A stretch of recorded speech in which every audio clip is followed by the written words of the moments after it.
तो दोस्तों इस क्लास का पहला प्रश्न देखते हैं कौन सबसे पहले और सही जवाब देता है। तो आपका प्रश्न है मानव शरीर में दोस्तों आपका प्रश्न है मानव शरीर में रक्त शुद्ध करने का कार्य कौन करता है। चलिए आप लोग जवाब दीजिए। मानव शरीर में रक्त शुद्ध करने का कार्य कौन करता है। तो दोस्तों आपका राइट आंसर हो जाएगा गुर्दा। गुर्दे आपके राइट आंसर हो जाएंगे। ध्यान दीजिएगा, गुर्दे रक्त से यूरिया, अमोनिया और अन्य अपशिष्ट पदार्थ निकालते हैं। ठीक है दोस्तों, ध्यान दीजिएगा और अपना जवाब कमेंट्स बॉक्स में जरूर दीजिएगा। ठीक है, चलिए अगला प्रश्न देखते हैं। आपका अगला प्रश्न है मनुष्य के रक्त का लाल रंग किसके कारण होता है। दोस्तों मनुष्य के रक्त का लाल रंग किसके कारण से होता है, चलिए जवाब दीजिए आप लोग। तो आपका सही जवाब हो जाएगा दोस्तों हीमोग्लोबिन के कारण। हीमोग्लोबिन आपका राइट आंसर हो जाएगा। आयरन पाया जाता है जो ऑक्सीजन से जुड़कर लाल रंग देता है। ठीक है दोस्तों, पॉइंट्स पे ध्यान दीजिएगा, पॉइंट्स आप सभी के लिए बहुत ही इंपॉर्टेंट होता है। अगला प्रश्न देखिए, पूछा जा रहा है आरबीसी का औसत जीवन काल कितना होता है। चलिए आप लोग जवाब दीजिए। तो दोस्तों आपका राइट आंसर हो जाएगा 120 दिन। 120 दिन आपका करेक्ट आंसर हो जाएगा। ध्यान दीजिएगा, 120 दिन बाद आरबीसी प्लीहा और यकृत में नष्ट हो जाते हैं। ध्यान दीजिएगा पॉइंट्स पे, पॉइंट्स आप सभी के लिए बहुत ही इंपॉर्टेंट होता है और क्लास को मिस मत करिएगा। आप सभी के लिए बहुत ही इंपॉर्टेंट क्लास लेकर आता हूँ, तो क्लास को पूरा देखिए, एंड तक देखिए। 10 मिनट का क्लास है तो क्लास पे फोकस करिए। देखिए अगला प्रश्न पूछा जा रहा है कौन सी ग्रंथि, दोस्तों कौन सी ग्रंथि मास्टर ग्रंथि कहलाती है। बताइए कौन सी ग्रंथि मास्टर ग्रंथि कहलाती है। चलिए जवाब दीजिए आप लोग कमेंट्स बॉक्स में। तो आपका राइट आंसर हो जाएगा दोस्तों पिट्यूटरी ग्रंथि। पिट्यूटरी आपका करेक्ट आंसर हो जाएगा। पिट्यूटरी ग्रंथि आपका करेक्ट आंसर हो जाएगा। यह अन्य ग्रंथियों को नियंत्रित करती है। ठीक है दोस्तों, यह अन्य ग्रंथियों को नियंत्रित करती है। ध्यान दीजिएगा, यह अन्य ग्रंथियों को नियंत्रित करती है। सही बच्चे ध्यान दीजिएगा क्लास पे। अगला प्रश्न देखिए, पूछा जा रहा है इंसुलिन हार्मोन कहाँ से स्रावित होते हैं। दोस्तों इंसुलिन हार्मोन कहाँ से स्रावित होते हैं, चलिए जवाब दीजिए आप लोग। तो आपका राइट आंसर हो जाएगा अग्नाशय से। दोस्तों अग्नाशय आपका करेक्ट आंसर हो जाएगा। इंसुलिन रक्त में शुगर की मात्रा नियंत्रित करता है। ठीक है दोस्तों, इंसुलिन रक्त में शुगर की मात्रा नियंत्रित करता है। ध्यान दीजिएगा क्लास पे। अगला प्रश्न आपके सामने है, पूछा जा रहा है किस विटामिन की कमी से रतौंधी नाइट ब्लाइंडनेस होती है। ठीक है दोस्तों, किस विटामिन की कमी से रतौंधी नाइट ब्लाइंडनेस होती है। चलिए आप लोग जवाब दीजिए। तो दोस्तों आपका राइट आंसर हो जाएगा विटामिन ए की वजह से। विटामिन ए आपका करेक्ट आंसर हो जाएगा। आंखों की रोशनी बनाए रखने में मदद करता है विटामिन ए। ठीक है दोस्तों, आंखों की रोशनी बनाए रखने में मदद करता है विटामिन ए। सही बच्चे ध्यान दीजिएगा क्लास पे। अगला प्रश्न पूछा जा रहा है मानव शरीर की सबसे बड़ी ग्रंथि कौन सी है। चलिए जवाब दीजिए, मानव शरीर की सबसे बड़ी ग्रंथि कौन सी है। चलिए जवाब दीजिए आप लोग कमेंट्स बॉक्स में। तो दोस्तों आपका राइट आंसर हो जाएगा यकृत।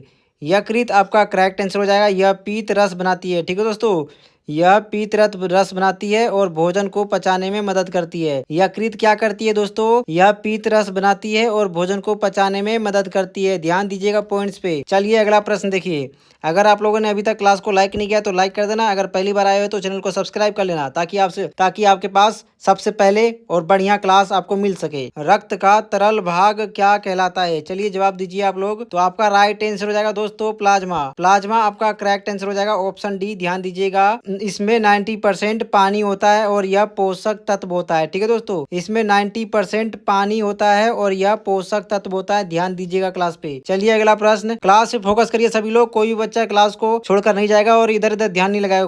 कोई भी ध्यान इधर उधर नहीं लगाएगा, क्लास पे फोकस करेगा 10 मिनट तक। अगला प्रश्न देखिए, कौन सा रक्त समूह, दोस्तों कौन सा रक्त समूह यूनिवर्सल डोनर है। कौन सा रक्त समूह यूनिवर्सल डोनर कहलाता है। चलिए जवाब दीजिए आप लोग। तो दोस्तों आपका राइट आंसर हो जाएगा ओ माइनस। ओ नेगेटिव आपका करेक्ट आंसर हो जाएगा दोस्तों। ओ नेगेटिव आपका करेक्ट आंसर हो जाएगा। यह सभी को रक्त दे सकता है। ठीक है दोस्तों, यह सभी को रक्त दे सकता है, इसीलिए ये यूनिवर्सल डोनर कहलाता है। ध्यान दीजिएगा। अगला प्रश्न आपका पूछा जा रहा है कौन सा रक्त समूह, दोस्तों कौन सा रक्त समूह यूनिवर्सल रिसिपिएंट कहलाता है। चलिए आप लोग जवाब दीजिए। तो आपका राइट आंसर हो जाएगा दोस्तों A B positive. A B positive आपका करेक्ट आंसर हो जाएगा। यह सभी समूह से रक्त ले सकता है। ठीक है, ध्यान दीजिएगा, ये सभी समूह से रक्त ले सकता है, ए बी पॉजिटिव। चलिए अगला प्रश्न पे ध्यान देते हैं। आपका अगला प्रश्न पूछा जा रहा है शरीर का कौन सा अंग, दोस्तों शरीर का कौन सा अंग रक्त बैंक कहलाता है। चलिए जवाब दीजिए, शरीर का कौन सा अंग रक्त बैंक कहलाता है। चलिए जवाब दीजिए। तो आपका सही जवाब हो जाएगा प्लीहा। दोस्तों प्लीहा आपका करेक्ट आंसर हो जाएगा। यह रक्त कोशिकाओं का संग्रह और विनाश करता है। ठीक है, आपका पॉइंट्स आपके सामने है, पॉइंट्स को ध्यान दीजिएगा, पॉइंट्स को छोड़िएगा नहीं। चलिए अगला प्रश्न, आपका अगला प्रश्न पूछा जा रहा है दोस्तों रक्त का थक्का जमाने में कौन सा विटामिन सहायक होता है? रक्त का थक्का जमाने में कौन सा विटामिन मदद करता है? चलिए जवाब दीजिए आप लोग। तो आपका करेक्ट आंसर हो जाएगा दोस्तों विटामिन के। विटामिन के आपका सही जवाब होगा। यह प्रोटोम्बिन के निर्माण में मदद करता है। ध्यान दीजिएगा आप लोग क्लास पे। अगला प्रश्न पूछा जा रहा है दोस्तों, मानव शरीर की सबसे बड़ी कोशिका कौन सी है? चलिए जवाब दीजिए, कौन सी है मानव शरीर की सबसे बड़ी कोशिका? आपका राइट आंसर हो जाएगा दोस्तों, आपका राइट आंसर हो जाएगा अंडाणु। अंडाणु आपका करेक्ट आंसर हो जाएगा दोस्तों। ध्यान दीजिएगा, अंडाणु आपका सही जवाब हो जाएगा। महिला प्रजनन कोशिका सबसे बड़ी होती है। ठीक है दोस्तों, महिला प्रजनन कोशिका सबसे बड़ी होती है। ध्यान दीजिएगा क्लास पे। आपका अगला प्रश्न पूछा जा रहा है, रक्त में श्वेत रक्त कणिकाओं का कार्य क्या है? रक्त में श्वेत रक्त कणिकाओं कोशिकाओं का कार्य क्या है दोस्तों, बताइए। रक्त में श्वेत रक्त कणिकाओं का कार्य क्या है? तो आपका राइट आंसर हो जाएगा रोगों से रक्षा करना। रोगों से रक्षा करने का कार्य है इनका। WBC शरीर की प्रतिरक्षा प्रणाली का हिस्सा है। ठीक है दोस्तों, व्हाइट ब्लड सेल शरीर की प्रतिरक्षा प्रणाली का हिस्सा है। ध्यान दीजिएगा क्लास पे। चलिए अगला प्रश्न देखते हैं दोस्तों। आपका अगला प्रश्न आपके सामने पूछा जा रहा है, DNA का पूर्ण रूप क्या है? दोस्तों DNA का पूर्ण रूप बताइए, विस्तार रूप बताइए, DNA का फुल फॉर्म बताइए। तो आपका करेक्ट आंसर हो जाएगा डीऑक्सी रिबो न्यूक्लिक एसिड। ठीक है दोस्तों, ऑप्शन ए आपका करेक्ट आंसर हो जाएगा। ध्यान दीजिएगा, ऑप्शन ए आपका सही जवाब हो जाएगा। यह वंशानुगत जानकारी वाहक है। यह वंशानुगत जानकारी वाहक है। ध्यान दीजिएगा आप लोग। अगला प्रश्न आपके सामने है, पूछा जा रहा है, किस अंग को दूसरा मस्तिष्क कहा जाता है? किस अंग को दूसरा मस्तिष्क कहा जाता है? जवाब दीजिए आप लोग कॉमेंट्स बॉक्स में। तो दोस्तों आपका राइट आंसर हो जाएगा आंत को। दोस्तों आंत आपका करेक्ट आंसर हो जाएगा। आंत में बहुत सारे न्यूरॉन्स होते हैं। आंत में बहुत सारे न्यूरॉन्स होते हैं जो पाचन नियंत्रित करती है। ठीक है दोस्तों, आंत में बहुत सारे न्यूरॉन्स होते हैं जो पाचन नियंत्रित करते हैं। ध्यान दीजिएगा आप लोग क्लास पे। आपका अगला प्रश्न पूछा जा रहा है, मलेरिया किसके कारण होता है? चलिए जवाब दीजिए, किसके कारण होता है मलेरिया दोस्तों? तो आपका राइट आंसर हो जाएगा प्लाज्मोडियम के कारण। प्लाज्मोडियम आपका करेक्ट आंसर हो जाएगा। मादा इनोफिलीज मच्छर के काटने से फैलता है। ठीक है दोस्तों, मादा एनोफिलीज मच्छर के काटने से फैलता है मलेरिया। ध्यान दीजिएगा। गोइटर गलगंड किसकी कमी से होता है? ध्यान दीजिएगा दोस्तों, गोइटर किसकी कमी से होता है? तो आपका राइट आंसर हो जाएगा आयोडीन की कमी से। आयोडीन आपका सही जवाब हो जाएगा। आयोडीन की कमी से थायराइड ग्रंथि बढ़ जाती है। ठीक है दोस्तों, आयोडीन की कमी से थायराइड ग्रंथि बढ़ जाती है। पॉइंट्स पे ध्यान दीजिएगा आप लोग, आपके लिए बहुत ही इंपॉर्टेंट क्लास लेकर आया हूँ, तो क्लास को मिस मत करिएगा। अगला प्रश्न पूछा जा रहा है, मानव शरीर का सबसे बड़ा अंग कौन सा है? बताइए आप लोग, कौन सा अंग है मानव शरीर का सबसे बड़ा अंग? तो आपका राइट आंसर हो जाएगा दोस्तों त्वचा। त्वचा आपका सही जवाब हो जाएगा। क्लास पे ध्यान दीजिएगा। यह बाहरी आवरण और सुरक्षा करता है। यह बाहरी आवरण और सुरक्षा करता है। ठीक है दोस्तों, ध्यान दीजिएगा क्लास पे। आपका अगला प्रश्न पूछा जा रहा है, पेनिसिलिन किससे प्राप्त होती है? बताइए दोस्तों, पेनिसिलिन किससे प्राप्त होता है? जवाब दीजिए आप लोग। तो आपका करेक्ट आंसर हो जाएगा दोस्तों कवक से। कवक आपका करेक्ट आंसर हो जाएगा। फंगस, फंगस आपका करेक्ट आंसर हो जाएगा। इसे अलेक्जेंडर फ्लेमिंग ने खोजा था। किसने इसकी खोज की थी? अलेक्जेंडर फ्लेमिंग ने। ध्यान दीजिएगा आप लोग। आपका अगला प्रश्न है, रक्त का कौन सा घटक ऑक्सीजन ले जाता है? जवाब दीजिए, रक्त का कौन सा घटक ऑक्सीजन ले जाता है? तो आपका राइट आंसर क्या होगा दोस्तों? जवाब दीजिए। तो आपका करेक्ट आंसर हो जाएगा आरबीसी। आरबीसी दोस्तों रेड ब्लड सेल आपका करेक्ट आंसर हो जाएगा। आरबीसी में हीमोग्लोबिन होता है जो O2 ढोता है। ठीक है दोस्तों, जो O2 ढोता है ऑक्सीजन को ले जाता है। चलिए अगला प्रश्न देखते हैं। आपका अगला प्रश्न पूछा जा रहा है, हृदय को नियंत्रित करने वाली मांसपेशियां कौन सी होती है? हृदय को नियंत्रित करने वाली मांसपेशियां कौन सी होती है? चलिए जवाब दीजिए आप लोग। जवाब देंगे सभी लोग कमेंट्स बॉक्स में। तो आपका राइट आंसर हो जाएगा दोस्तों हृदय मांसपेशियां। हृदय मांसपेशियां आपका करेक्ट आंसर हो जाएगा। यह अनैच्छिक और जीवन भर काम करने वाली होती है। ठीक है दोस्तों, चलिए अगला प्रश्न देखते हैं। आपका अगला प्रश्न पूछा जा रहा है, मधुमेह किस हार्मोन की कमी से होता है? चलिए जवाब दीजिए, मधुमेह किस हार्मोन की कमी से होता है? तो दोस्तों आपका राइट आंसर हो जाएगा इंसुलिन की कमी से। इंसुलिन की कमी से होता है दोस्तों। इंसुलिन की कमी से रक्त में ग्लूकोज की मात्रा बढ़ जाती है। ठीक है, ध्यान दीजिएगा। इंसुलिन की कमी से क्या होता है? रक्त में ग्लूकोज की मात्रा बढ़ जाती है। ध्यान दीजिएगा पॉइंट्स पे।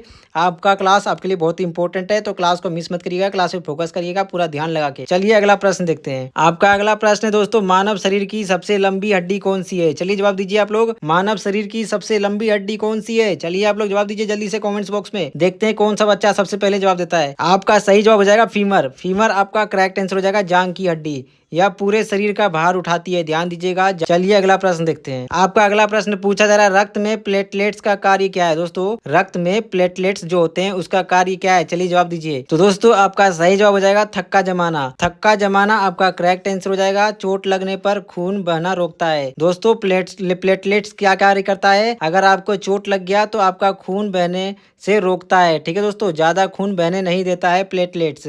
प्लेटलेट्स आपके चोट लगने पर खून ज्यादा नहीं बहने देता है, खून को बहना रोकता है। ध्यान दीजिएगा क्लास पे। अगला प्रश्न देखिए। अगला प्रश्न पूछा जा रहा है, किस विटामिन को सनशाइन विटामिन कहा जाता है। जवाब दीजिए आप लोग, किस विटामिन को सनशाइन विटामिन कहा जाता है। तो दोस्तों विटामिन डी आपका करेक्ट आंसर हो जाएगा।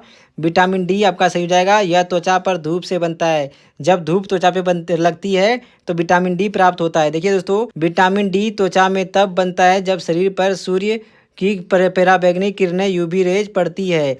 इसकी कमी से रिकेटस हड्डियों का कमजोर होना होता है। दोस्तों अगर विटामिन डी कम गया तो हड्डियां कमजोर हो जाएंगी। ठीक है, क्लास पे फोकस करिएगा, पॉइंट्स पे ध्यान दीजिए। इसीलिए इसे सनशाइन विटामिन कहा जाता है। इसीलिए इसे सनशाइन विटामिन कहा जाता है, ध्यान दीजिएगा। चलिए अगला प्रश्न देखते हैं। आपका अगला प्रश्न है, मस्तिष्क और रीढ़ की हड्डी में कौन सा द्रव पाया जाता है। चलिए जवाब दीजिए। मस्तिष्क और रीढ़ की हड्डी में कौन सा द्रव पाया जाता है, चलिए आप लोग जवाब दीजिए जल्दी से कमेंट्स बॉक्स में। तो दोस्तों आपका राइट आंसर हो जाएगा सेरिब्रो स्पाइनल। सेरिब्रो स्पाइनल आपका करेक्ट आंसर हो जाएगा। सेरिब्रो स्पाइनल फ्लूइड आपका करेक्ट आंसर हो जाएगा। यह मस्तिष्क की रक्षा करता है। ऑप्शन सी आपका करेक्ट आंसर हो जाएगा। CSF सेरिब्रोल स्पाइनल फ्लूइड आपका करेक्ट आंसर हो जाएगा। ध्यान दीजिएगा क्लास पे। और ये दोस्तों क्या करता है, मस्तिष्क की रक्षा करता है। हमारे दिमाग की रक्षा करता है, मस्तिष्क की रक्षा करता है। ठीक है, अगला प्रश्न आपके सामने है। पूछा जा रहा है, मानव शरीर में सबसे अधिक कैल्शियम कहाँ पाया जाता है। बताइए सबसे अधिक कैल्शियम कहाँ पाया जाता है हमारे शरीर में। तो दोस्तों आपका राइट आंसर हो जाएगा हड्डियों और दांतों में। हड्डियों और दांतों में आपका करेक्ट आंसर हो जाएगा। दोस्तों यह मजबूती प्रदान करती है हमारे हड्डियों को और दांतों को। चलिए अगला प्रश्न देखते हैं। आपका अगला प्रश्न है, टाइफाइड रोग की जांच किस टेस्ट से होती है। चलिए जवाब दीजिए। टाइफाइड रोग की जांच किस टेस्ट से होती है, जवाब देंगे सही बच्चे। तो दोस्तों आपका करेक्ट आंसर हो जाएगा विडाल टेस्ट से।